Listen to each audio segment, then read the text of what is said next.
Boa noite. Boa noite. Marcelo Odebrecht afirma na Justiça Eleitoral que todos os candidatos de todos os partidos tiveram financiamento ilegal. E o ministro do TSE, Herman Benjamin, conclui relatório do processo que pede a cassação da chapa Dilma Temer. Testemunhas relatam que Sérgio Cabral, a mulher Adriana Anselmo e um sócio do ex-governador Carlos Miranda pagaram por compras em dinheiro por meio de depósitos bancários.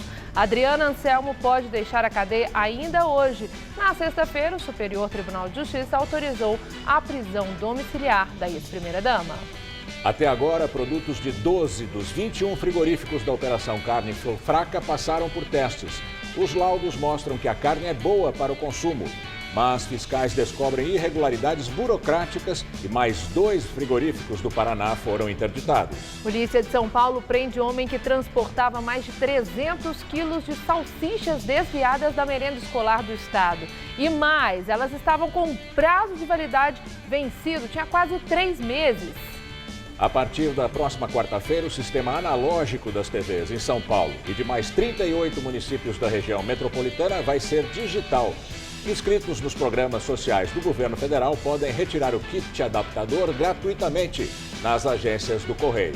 A arrecadação de impostos e contribuições federais no primeiro bimestre é a maior desde 2015. No período foram arrecadados quase 230 bilhões de reais. O Jornal da Gazeta está no ar.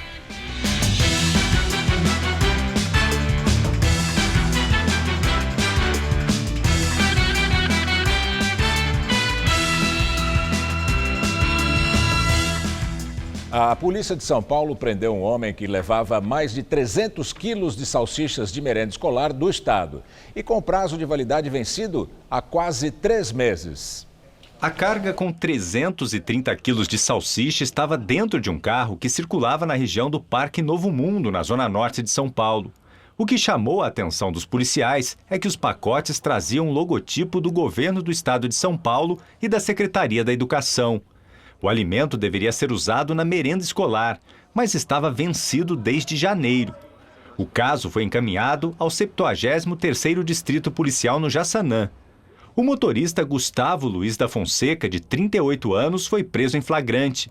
Ele confessou aos policiais que venderia a mercadoria porque está desempregado, mas não disse como conseguiu a carga. Ele será indiciado por receptação e também por crime contra as relações de consumo, já que a salsicha estava fora do prazo de validade. Em nota, a Secretaria Estadual da Educação afirmou que já notificou a empresa responsável e que também abriu uma apuração interna para verificar os lotes. Há 2 semanas, um açougue no bairro do Tucuruvi foi flagrado vendendo salsichas que seriam destinadas à merenda escolar no estado. Operação Carne Fraca. O Ministério da Agricultura afirma que laudos feitos em produtos recolhidos de frigoríficos mostram que não há risco para a saúde no consumo dos produtos. 2 frigoríficos foram interditados hoje por problemas burocráticos encontrados por auditores fiscais. Agora foram interditados os frigoríficos da Souza Ramos e da Transmit, no Paraná. A decisão foi tomada depois de fiscais auditarem essas unidades. Com isso, sobe para 6 o número de frigoríficos interditados até agora. Algum tipo de problema de não conformidade com aquilo que a legislação, aquilo que o dia a dia preconiza. O ministro da Agricultura, Blairo Maggi, afirmou que o Ministério recolheu 174 amostras dos 21 frigoríficos investigados na Operação Carne Fraca e que, até agora, nenhum laudo constatou risco para os consumidores. 12 laudos, que já temos a confirmação, e desses 12 laudos, nenhum deles apresenta qualquer perigo ao consumo humano das mercadorias que foram coletadas. Para o ministro, a imagem brasileira foi muito afetada nos últimos dias. Assim, os concorrentes estão aproveitando para ganhar mercado. Blairo Maggi disse acreditar que o Brasil vai ter problemas para retomar o seu espaço nas exportações de carnes. Depois do lançamento da Operação Carne Fraca, no último dia 17, vários países já restringiram a importação de carne brasileira. De acordo com o Ministério da Indústria e Comércio Exterior, a média diária de exportação de carnes caiu 19% depois da operação policial. Segundo o Ministério, a média diária caiu de 62 milhões de dólares nas semanas anteriores à operação para 50 milhões de dólares na semana passada. Eu espero, sinceramente, que ali na frente a gente vai encontrar um número invertido. Nós vamos ter, muito provavelmente, algum dia que vamos exportar mais do que normalmente foi feito, porque tem produto nos portos para embarcar. Donos de restaurantes vegetarianos e veganos já observam um aumento na procura por esses alimentos depois da Operação Carne Fraca da Polícia Federal. Logo na entrada, o aviso sobre a alimentação saudável, sem carne animal.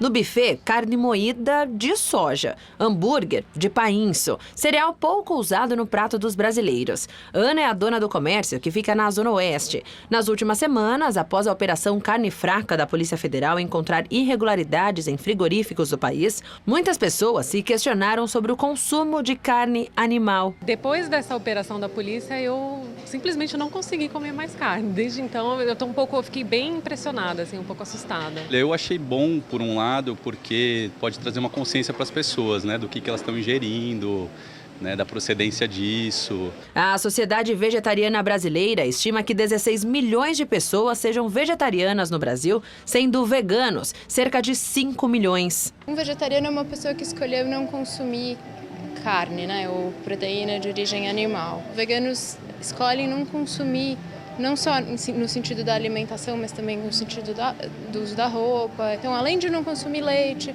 muitos não consomem mel, não vão consumir também couro, lã. O interesse da população também é grande. Entre janeiro de 2012 e julho de 2016, o volume de buscas na internet pelo termo vegano cresceu 1000%. E a expectativa do setor é que o mercado cresça 40%.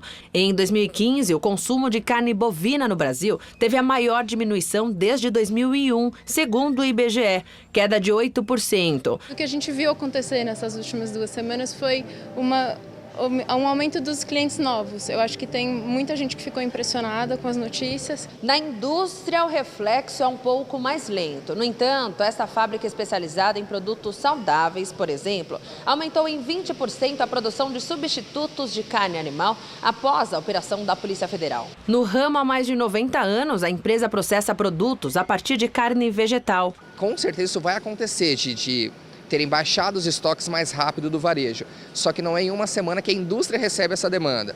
Possivelmente, se o pedido ia acontecer daqui 30 dias, ele vai acontecer daqui 20 dias, daqui 18 dias. Mas em uma semana a gente ainda não consegue perceber isso em números aqui dentro da indústria. A partir de quarta-feira, o sinal analógico das TVs em São Paulo e em outros 38 municípios da região metropolitana passa a ser digital. Para telespectadores de baixa renda não ficarem sem sinal, estão sendo distribuídos 1.800.000 kits com conversor e antena.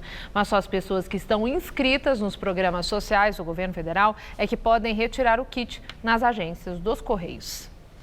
A Daline tem uma TV de modelo bem antigo. Tem dia que as imagens estão tudo travando. Quase canal nenhum assim. Às vezes está assistindo televisão, aí some. O dela foi de graça. Daline está no grupo de 1.800.000 pessoas inscritas em programas sociais do governo federal que têm direito ao kit, que inclui, além do conversor com o controle remoto, também a antena e o cabo. Josenildo pretende instalar ele mesmo os equipamentos que recebeu. Eu trabalho de autônomo, né? Eu não tenho renda fixa. Aí é bom, né? De graça. E vai ter de se apressar. O sinal analógico vai ser desligado depois de amanhã, na capital paulista e em outras 38 cidades da região metropolitana, onde até o começo do ano, 14% das moradias ainda não tinham o sistema digital. A frequência dos canais analógicos vai ser usada para difundir o sinal 4G de internet. Em troca, as empresas de telefonia celular estão bancando os kits distribuídos aos mais pobres. Cerca de 600.000 pessoas, 1/3 dos que têm direito, ainda não agendaram dia e horário para retirar o kit de graça. Isso vai poder ser feito mesmo depois que o sinal for desligado, mas só até o dia 13 de maio. O agendamento pode ser feito pelo site sejadigital.com.br ou pelo telefone 147. A ligação é de graça. Aí é só escolher um dos 60 postos de entrega. Para pegar o kit, é preciso apresentar um documento com foto. Em depoimento à Justiça Eleitoral, Marcelo Odebrecht diz que todos os candidatos de todos os partidos tiveram financiamento ilegal. Marcelo Odebrecht foi ouvido no TSE dentro do processo que pode cassar a chapa Dilma Temer, eleita em 2014. Segundo o empreiteiro, o financiamento ilegal de campanhas é tão comum no país que inclui todos os candidatos eleitos. Ele disse duvidar que tenha um político no Brasil eleito sem Caixa 2. De acordo com a Odebrecht, a prática era vista como natural e afirmou ainda: se o candidato diz que se elegeu sem, é mentira, porque recebeu do partido. No depoimento, ele disse ainda que dos recursos disponíveis da Odebrecht para campanhas, 75% eram pagos fora do sistema oficial. O ex-presidente do grupo Odebrecht afirmou ainda que ao acertar propinas com parlamentares ou ocupantes de cargos executivos, o valor podia ser pago nas eleições tanto como doação oficial, ou Caixa 1, quanto por fora. Ele disse que doou para a chapa Dilma Temer 150 milhões de reais. No entanto, não soube precisar quanto desse valor foi via Caixa 2. Mas afirmou que a ex-presidente Dilma Rousseff sabia do pagamento de recursos não contabilizados, principalmente para pagamento do marqueteiro do PT, João Santana. Dilma nega as acusações e diz que o empreiteiro tem que provar o que diz. E o ministro do TSE, Herman Benjamin, concluiu o relatório do processo que pede a cassação da chapa Dilma Temer. Agora, o Ministério Público Eleitoral terá até 48 horas para apresentar suas alegações finais. Depois, caberá ao presidente do TSE, Gilmar Mendes, marcar a data de início do julgamento. A ação tem mais de 5.000 páginas. Foram ouvidas mais de 50 testemunhas, entre elas Marcelo Odebrecht e outros delatores da empreiteira.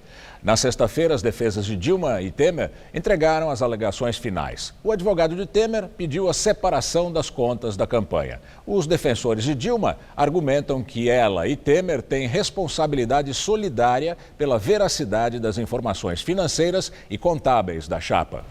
Direto de Brasília, Josias de Souza fala sobre o processo de cassação da chapa Dilma Temer. O Tribunal Superior Eleitoral está prestes a promover em Brasília um espetáculo circense. A Corte Máxima da Justiça Eleitoral vai engolir um gorila diante do público.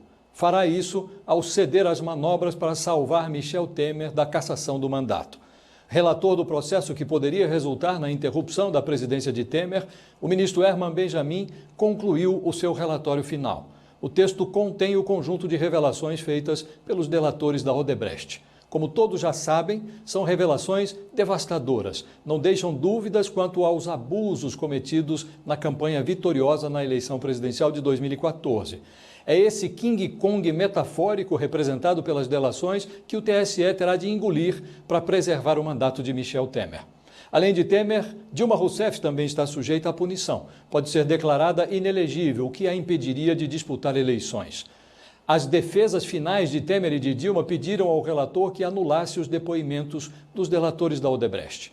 Queriam abater o gorila antes que ele chegasse ao plenário do tribunal, mas não apresentaram argumentos convincentes. Autor do processo que pede a cassação da chapa Dilma Temer, o PSDB revela-se capaz de tudo, menos de dizer em público que se arrepende de ter protocolado a ação. Hoje, o PSDB integra o governo de Temer e seu presidente, Aécio Neves, também mencionado nas delações, sente o hálito do gorila na nuca. Todos em Brasília, inclusive Michel Temer, dão de barato que o relator Herman Benjamin será implacável em seu voto. Não há na capital quem ignore a força das provas reunidas no processo. Do mesmo modo, não se encontra uma mísera alma que aposte na interrupção do mandato de Temer. Vai começar o espetáculo. Inclui atrasos protocolares, substituição de 2 ministros, pelo menos um pedido de vista protelatório e a construção de teses mirabolantes sobre o bem que a digestão do gorila fará ao país. Com todo esse esforço, é provável que o TSE engula o gorila, mas não conseguirá esconder da história o rabo que vai ficar de fora. Boa noite. O relator dos processos da Lava Jato no Supremo Tribunal Federal, ministro Edson Fachin, vai se manifestar sobre os pedidos da Procuradoria-Geral da República para investigar políticos citados nas delações da Odebrecht a partir de abril. De acordo com a assessoria do Supremo, Fachin vai decidir em conjunto sobre as dezenas de solicitações apresentadas por Rodrigo Janot. A lista de Janot, como ficou conhecida, foi enviada a Fachin no último dia 14 e tem 83 pedidos de abertura de inquérito para investigar políticos. Os pedidos foram enviados ao STF por causa do foro privilegiado dos citados, analista, deputados e senadores. Para os que não têm foro, o procurador-geral fez 211 pedidos de remessa de trechos das delações para instâncias inferiores da Justiça. Professores da Rede Municipal de Ensino de São Paulo decidiram hoje manter a paralisação que já dura 15 dias. Segundo o sindicato da categoria, quase 60% das escolas municipais da capital estão paradas. A prefeitura diz que esse número é bem menor. Professores em greve da Rede Municipal de Ensino seguiram pelas ruas do centro num protesto esta tarde. Em frente à prefeitura, decidiram em assembleia manter a greve, que já dura quase 15 dias. Na semana passada, o sindicato da categoria afirmou que a greve é contra as reformas da Previdência, Trabalhista e do ensino médio. Os professores também cobram melhores condições de trabalho e a valorização do piso da categoria. Segundo o sindicato, a greve é parcial e atinge até 60% das 1.500 escolas da rede municipal. Para a Secretaria de Educação, apenas 9% das escolas estão sendo prejudicadas. Acidente envolvendo um caminhão e um carro interdita parcialmente a rodovia Fernão Dias, na região da Serra da Cantareira, em São Paulo. O motorista do caminhão teve ferimentos leves. De acordo com a concessionária que administra a rodovia, o motorista do caminhão perdeu o controle do veículo, bateu em um carro e tombou em cima de uma mureta. O acidente foi durante a manhã, na altura do quilômetro 74, mas o trânsito só voltou ao normal depois do meio-dia. Padre Cícero Romão Batista é uma das figuras mais veneradas pelos católicos do Nordeste e Norte do Brasil. Apesar de não ser santo oficialmente pelo Vaticano, ele atrai uma multidão de romeiros todos os anos a Juazeiro do Norte, no Ceará, cidade que ajudou a fundar e de onde foi prefeito. No mês que lembra os 173 anos da morte do Padim Cisso, o Centro de Tradições Nordestinas em São Paulo preparou uma exposição e uma série de missas em homenagem a ele. Viva meu Padim, Cisso Romão. A medalhinha na cabeceira da cama é quase minúscula, mas a fé em Padre Cícero é incontestável. Há 30 anos, Dona Dulce veio do Ceará com os 3 filhos tentar uma vida melhor em São Paulo. Em 2015, descobriu um câncer de mama. A cura, segundo ela, teve a bênção de Padre Cícero. Eu não tenho dúvida, eu creio, eu sou testemunha que na hora da minha cirurgia ele estava ali presente. Cícero Romão Batista, o Padinho Cisso, não é santo pela Igreja Católica, mas é adorado por milhões de fiéis atraídos pela devoção e pela imagem de 27 metros de altura em Juazeiro do Norte, no Ceará. Venerado e polêmico, em 1889 foi divulgado o que teria sido o primeiro milagre de Padinho Cisso. Uma hóstia teria virado sangue na boca de uma beata. A história nunca foi confirmada pelo Vaticano, que, aliás, o incriminava por se aproveitar dos mais pobres e de semear o fanatismo. Após outros milagres nunca terem sido confirmados, acabou excomungado. O Padre Cisso ficou sem poder celebrar. E ele celebrava na sua casa, na garagem do pessoal, mas ele não deixou de exercer o seu ministério no coração do povo. Proibido de atuar como padre, Cícero passou a exercer funções políticas. Foi o primeiro prefeito de Juazeiro do Norte e ajudou a antiga vila ser elevada à categoria de cidade. Quando teve a Primeira Guerra, a Guerra da Secessão, que ele estava também por trás, porque queriam cobrar impostos de quem já não tinha o que comer, não é? E aquela força bruta, então ele se rebelava em nome do povo dele. Só há 2 anos o Vaticano reconheceu oficialmente a importância desse líder popular. A reconciliação abre caminho para uma eventual beatificação no futuro. Agora, em 2017, o nascimento de Padre Cícero está completando 173 anos. Para celebrar a data, o Centro de Tradições Nordestinas aqui em São Paulo preparou uma série de festejos, como, por exemplo, cerimônias especiais em homenagem a ele. O chapéu distribuído aos fiéis é uma alusão ao cangaço. No CTN, o visitante também pode ver objetos que pertenceram a Padre Cícero. O acervo é do jornalista Marcelo Fraga, que também guarda documentos e adereços raros. E não é difícil achar aqui em São Paulo fiéis que já foram até o Ceará só para agradecer. E quando a gente vai para lá, você não quer vir mais, você se abraça assim com ele, é a maior sensação do mundo. Adeus, Juazeiro. São 73 anos de Padre Cícero e não o que nós dissemos na reportagem. A advogada Adriana Anselmo, mulher do ex-governador Sérgio Cabral, pode deixar a prisão ainda hoje. Na sexta-feira, o Superior Tribunal de Justiça autorizou a prisão domiciliar dela. Adriana Anselmo é ré em 4 ações por crimes como organização criminosa, corrupção e lavagem de dinheiro. Ela foi presa em dezembro do ano passado, depois da deflagração da Operação Calicut, desdobramento da Lava Jato. No pedido para concessão de prisão domiciliar, a defesa de Adriana afirmou que os filhos menores dela, com o ex-governador Sérgio Cabral, não podem ficar sem pelo menos um dos pais, já que Cabral também foi preso. O benefício para ex-primeira-dama já tinha sido concedido pela primeira instância da Justiça Federal, mas foi negado pelo Tribunal Regional Federal em seguida. Segundo o desembargador, esse benefício não poderia ser estendido somente a Adriana Anselmo, já que outras mães que enfrentam a mesma situação não tiveram o mesmo benefício. Os advogados dela recorreram ao STJ e conseguiram a liminar. Adriana não poderá ter acesso a telefone fixo, celular e internet. Testemunhas relatam que Sérgio Cabral, a mulher Adriana Anselmo e o sócio do ex-governador Carlos Miranda pagaram por compras em dinheiro por meio de depósitos bancários. As testemunhas de acusação foram ouvidas dentro do processo onde são réus Cabral, a mulher dele, Adriana Anselmo, Carlos Miranda e outras 4 pessoas.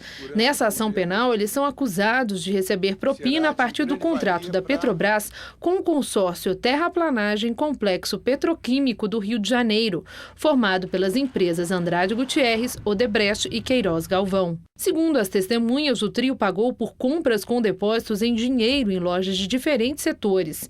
Estela Maria de Melo falou sobre um serviço de blindagem feito para o escritório Coelho e Anselmo Advogados de Adriana Anselmo. Segundo ela, o preço do serviço feito em agosto de 2014 foi de R$58 mil. Já Fábio Trigo Martins relatou que o ex-governador Sérgio Cabral pagou por roupas sob medida. Já Camila Borges Jeremias relatou o pagamento de equipamentos agrícolas para Carlos Miranda. Ela não disse quais produtos foram comprados. Cabral e Carlos Miranda estão presos em Bangu. Adriana Anselmo ganhou o direito de responder o processo em prisão domiciliar. E o Ministério Público abriu inquérito para apurar irregularidades de visitas a Cabral em horários extraordinários. Ele estaria recebendo políticos no presídio. Há denúncias de que o ex-governador recebeu o filho, que é deputado federal, o presidente da Assembleia do Rio, Jorge Pisciani, e outros políticos em horários diversos. Eles usaram a prerrogativa parlamentar para visitar Cabral na cadeia. Agora vamos ao comentário de política com Bob Fernandes. Corrupção. Para desgosto de quem sabe pouco e supõe saber tudo, ou dos que sabem quase tudo e fingem não saber de nada, repetimos aqui há anos. A corrupção político-partidária empresarial é sistêmica, generalizada. Empreiteiros não registravam propinas apenas do petrolão nos seus computadores e documentos. Nos computadores, dados, contas das empreiteiras, a Lava Jato sempre teve acesso ao DNA da corrupção em todo o sistema. Quem investigar primeiro e quem deixar para investigar só depois foi uma escolha que teve e tem consequências políticas, econômicas, eleitorais e sociais. Neste domingo, manifestações em apoio à Lava Jato e contra a corrupção. Isso no momento em que o governo, oposição e alto empresariado estão nas manchetes e delações entregam esse sistema quase todo. Brasil afora, o protesto de domingo foi pífio, caricato em algumas cidades. Radiografia do desencanto, da desesperança. Muitos dos que sabem como funciona ou até mesmo são parte desse sistema embalaram uma farsa, limpinhos versus sujinhos, e isso na política. Diante do escancarado nas delações, agora a desilusão, o desinteresse. Não há vazamento seletivo que esconda a dimensão dessa corrupção. Marcelo Odebrecht não deixa dúvida alguma. Diz, Caixa 2 era natural. Duvido que tenha um político no Brasil que tenha sido eleito sem Caixa 2. Se ele diz que se elegeu sem, é mentira, porque ele recebeu do partido, pelo menos. Ricardo Senna, presidente da Andrade Gutierrez, em entrevista a Renata Agostini da Folha, confessa ao falar de propina. Claro que todo mundo sabe. E no passado tinha propina? Senna responde, só falta a gente negar, não é? No Globo, Tiago Erdi e Tiago Dantas mostram a extensão da corrupção. O Ministério Público, isso só o federal, investiga pelo menos 23.763 casos de corrupção no país. Isso sem contar casos de corrupção com dinheiro público dos estados e dos 5.570 municípios. Câmaras, secretarias, ministérios, estatais, sindicatos, fóruns, Detrans, polícias, presídios, congresso, empresas, etc. Milhares, se não milhões de envolvidos. Eles e elas não vieram de Marte, Júpiter. São brasileiros, brasileiras. Boa noite. A nossa semana começou com muita nebulosidade e temperaturas mais frescas. A máxima chegou à tarde aos 25 graus. Só que a temperatura já caiu. Nesse momento faz só 18 graus aqui na capital paulista. Então, vamos aos detalhes da previsão para a semana com Mariana Armentano.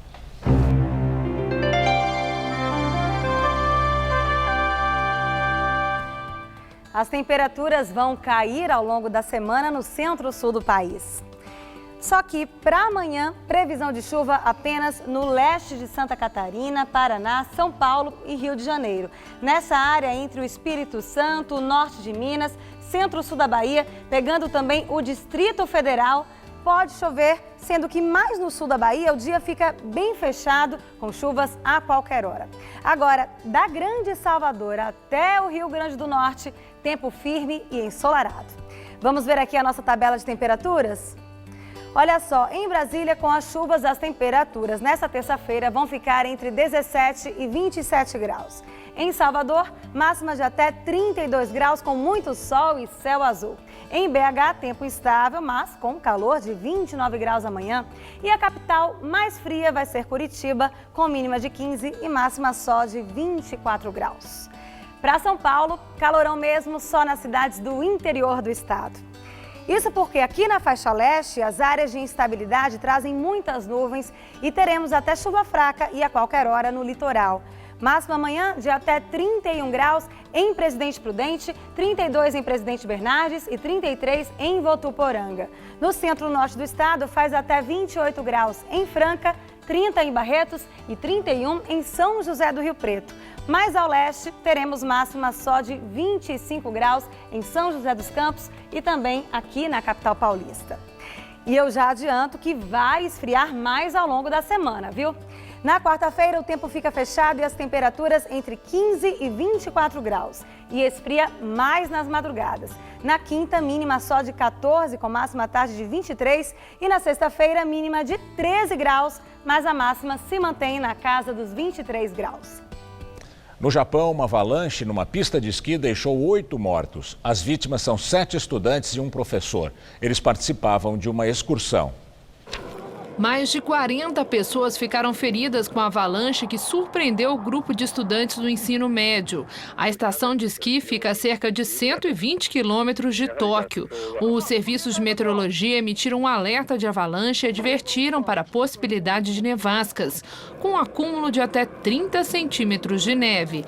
Mais de 100 soldados foram enviados à região para auxiliar no resgate. Na região oeste da Austrália, paleontólogos descobrem um conjunto mais variado de pegadas de dinossauros do mundo.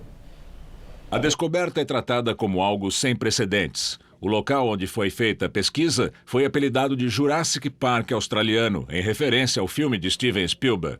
Entre 2011 e 2016, milhares de marcas foram analisadas em rochas de mais de 140 milhões de anos, até a identificação de 21 tipos de pegadas dos 4 principais grupos de dinossauros. Na Rússia, mais de 1.000 pessoas são presas por participar de manifestações contra a corrupção em diversas cidades do país. Entre os detidos está o principal líder da oposição, Alexei Navalny, que convocou os protestos. Navalny, que quer disputar as eleições com o atual presidente Vladimir Putin no ano que vem, deve ficar 15 dias detido sob a acusação de resistir à prisão e organizar um protesto não autorizado pelo governo russo. Ontem, milhares de pessoas foram às ruas protestar contra a corrupção e cobrar a renúncia do primeiro-ministro Dmitry Medvedev. A maioria dos detidos já foi liberada. Os Estados Unidos e a União Europeia pediram a libertação de todos os manifestantes, mas o Kremlin rejeitou o apelo. A polícia de Londres não encontrou provas de que o autor do atentado nos arredores do parlamento fosse ligado a grupos extremistas. Na última quinta-feira, dia seguinte ao atentado, o grupo terrorista Estado Islâmico afirmou que Khalid Massoud era um soldado do grupo. A Scotland Yard afirmou que não há evidências da associação de Massoud com grupos extremistas, nem que ele tenha se radicalizado durante o período em que ficou preso por porte ilegal de arma e agressões físicas. Mas, segundo a polícia, o autor do atentado que deixou 5 mortos e mais de 40 feridos tinha claramente um interesse pela Jihad, a guerra santa dos muçulmanos contra os infiéis. O presidente Michel Temer deve sancionar a proposta sobre terceirização aprovada na última quarta-feira pela Câmara. O texto permite a terceirização de todas as atividades de uma empresa. Temer tem só 15 dias para sancionar ou vetar o projeto aprovado pela Câmara, prazo considerado apertado para que a outra proposta em análise passe pelo Senado. O senador Randolfo Rodrigues, da Rede, entrou com um mandado de segurança no Supremo Tribunal Federal contra o texto aprovado na Câmara. Para o senador, a proposta é ilegal e ilegítima.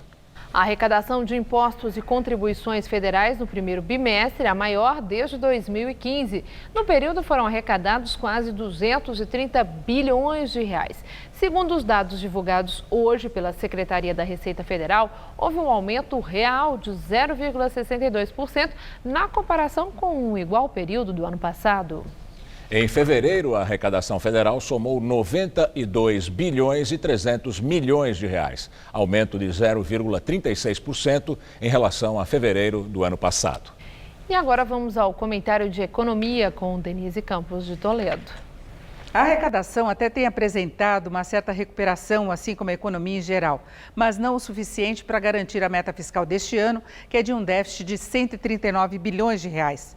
Por causa disso, amanhã, se não houver novo atraso, o governo deve anunciar a reprogramação orçamentária, com mais cortes de despesas e aumento de impostos. Aumento que, segundo o ministro da Fazenda, Henrique Meirelles, deve vir através do corte de desonerações ou elevação de impostos que já existem. O fato é que podemos ter aumento de carga tributária, com a economia ainda patinando para engatar uma reação mais firme. E olha que o governo ainda está contando com receitas extraordinárias, como a nova rodada de repatriação de recursos, o parcelamento de dívidas atrasadas com a Receita e as concessões de infraestrutura.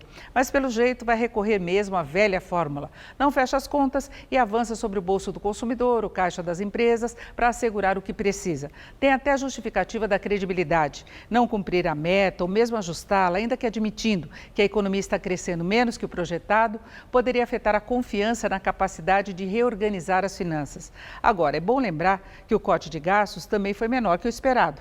Logo de início, ainda na fase de transição pós-impeachment, o governo fez uma série de concessões, confirmou reajustes salariais previstos pelo governo anterior, aumentou o repasse de recursos para emendas parlamentares. Tudo isso agora tem um custo. Tem mais, a PEC dos gastos, ao limitar o aumento das despesas com base na inflação do ano anterior, permite que neste ano haja uma expansão de 6,2%, bem acima dos 4,12%, que é a inflação que o mercado prevê agora para 2017. O que mostra que a limitação da PEC, pelo menos no curto prazo, não promove o ajuste necessário. Vamos ver o que virá na nova reprogramação, se vai ter algum corte na carne, nos gastos com a máquina pública.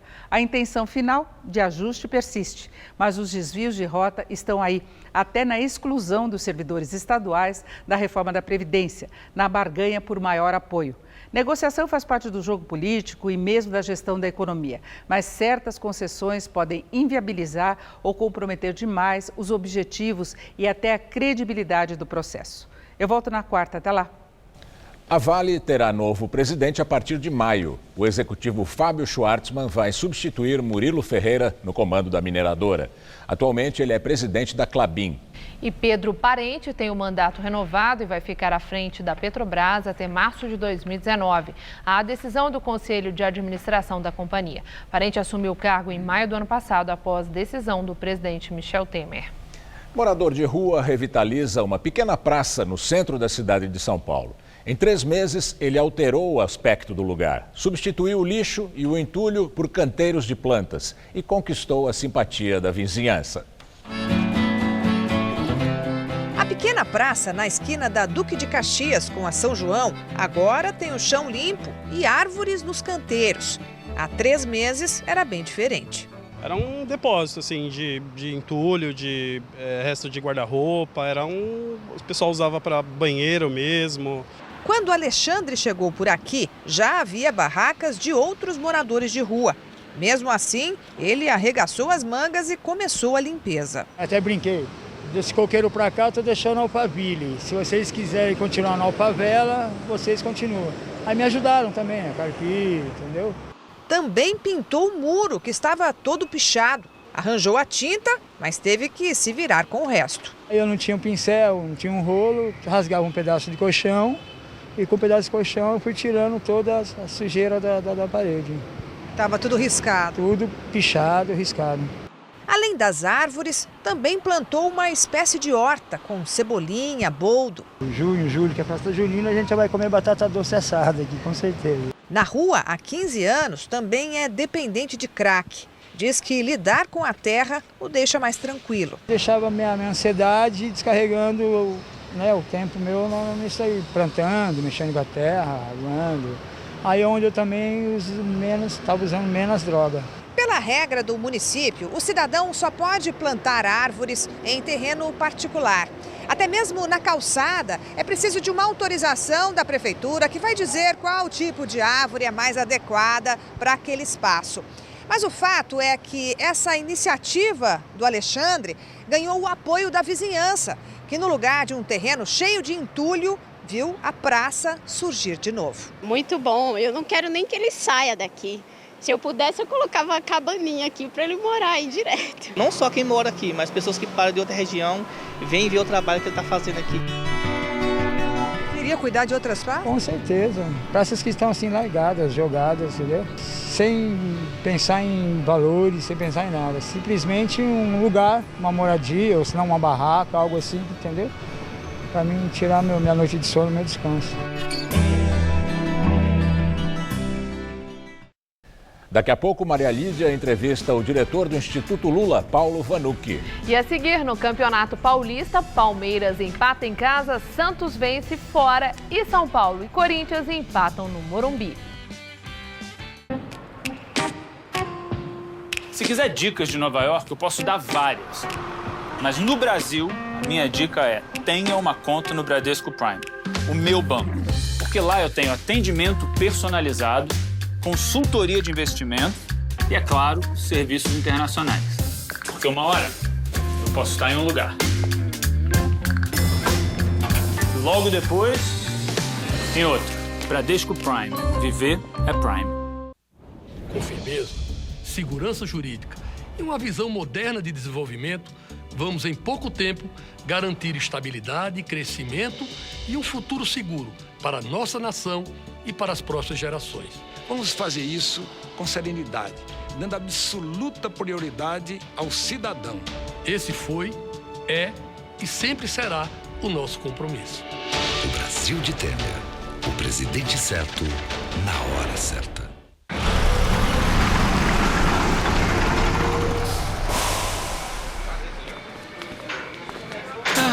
Os milionários.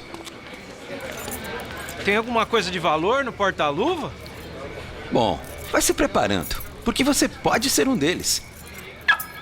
Chegou a nota do 1 milhão da Prefeitura de São Paulo. Pedindo nota fiscal em prestadores de serviços, você concorre a R$1 milhão todo mês. Nota do 1 milhão. Pede, que vale. No cenário político em que vivemos, podemos notar claramente que a mulher não ocupa o espaço que deveria. Nós, mulheres, mães e avós, temos a força necessária para provocar as mudanças e melhorias que o nosso país necessita através de nossa voz. E estou aqui para convidar você para que juntas possamos fazer essa diferença. Junte a nós, venha para o PSC Mulher.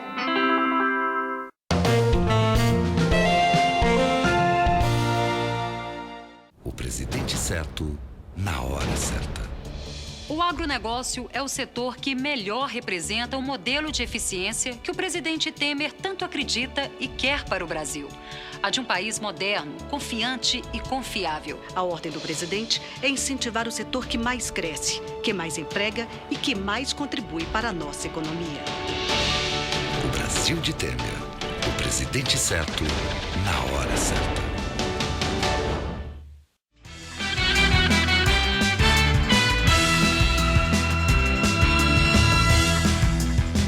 Vamos para as notícias do esporte com Rodolfo Gamberini e Celso Cardoso. E lembramos que depois do esporte, Maria Lídia Flandoli entrevista ao vivo o diretor do Instituto Lula, Paulo Vanucci.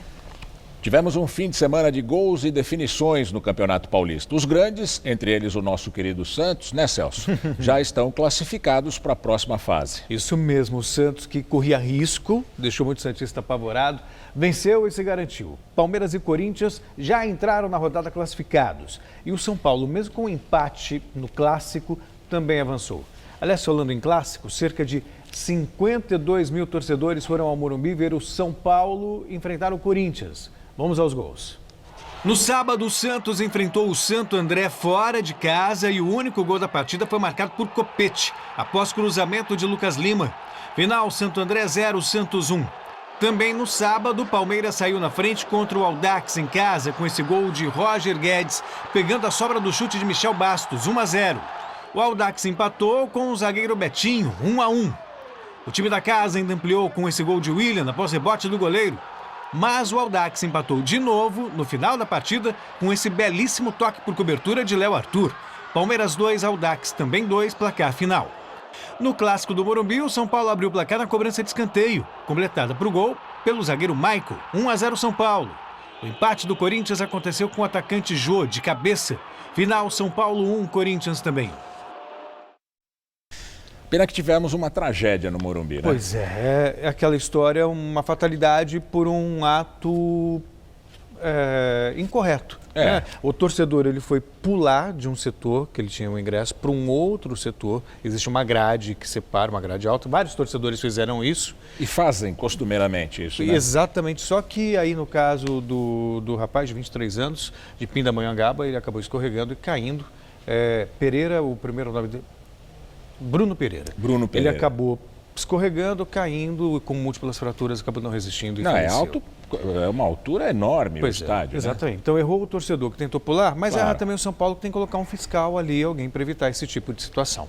Bom, e amanhã nós temos seleção brasileira em campo de novo aqui em São Paulo, dessa vez contra o Paraguai. A seleção brasileira está praticamente classificada, mas uma vitória contra o Paraguai garante de vez a seleção na Rússia no ano que vem. O jogo é na Arena Corinthians, onde o técnico Tite finalmente terá um reencontro merecido com a torcida corintiana. A seleção brasileira treina neste momento na Arena em Itaquera, se preparando para a partida de amanhã contra a seleção do Paraguai, eliminatórias da Copa, 21h45, aqui no estádio do Corinthians.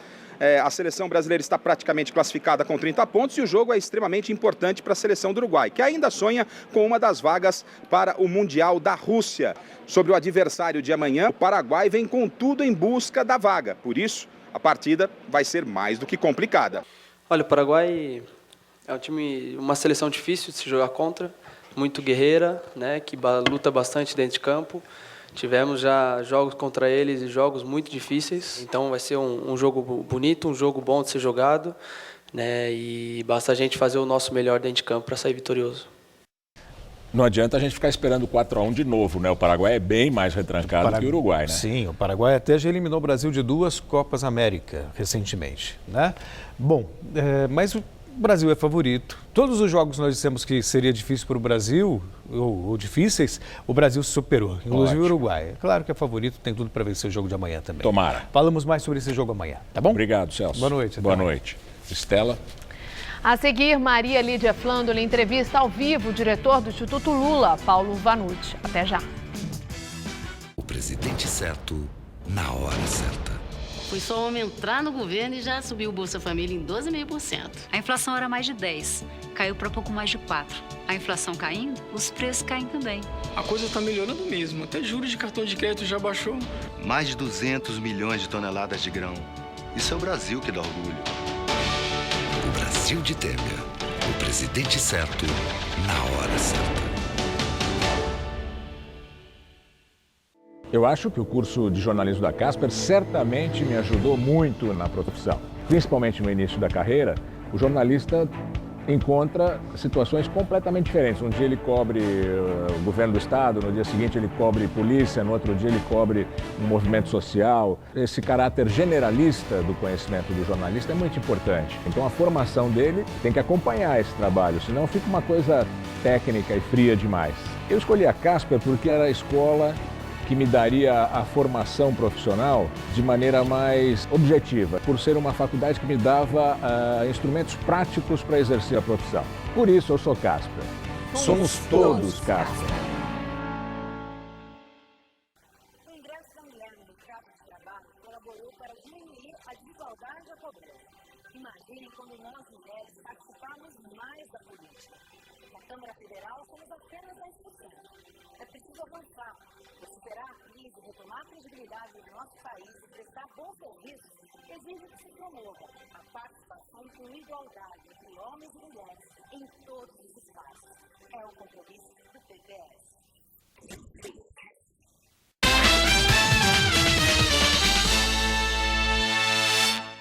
No cenário político em que vivemos, podemos notar claramente que a mulher não ocupa o espaço que deveria. Nós, mulheres, mães e avós, temos a força necessária para provocar as mudanças e melhorias que o nosso país necessita através de nossa voz. E estou aqui para convidar você para que juntas possamos fazer essa diferença. Juntos é nós, venha para o PSC Mulher.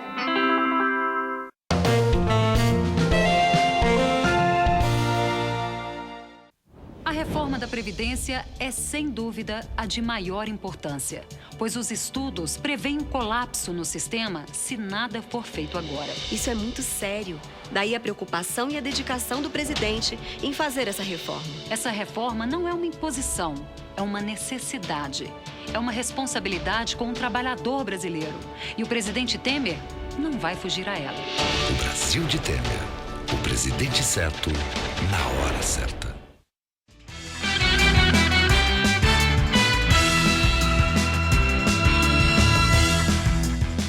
Na entrevista do dia com Maria Lídia Flandoli, a busca de saída para os políticos envolvidos nas denúncias de doação de Caixa 2.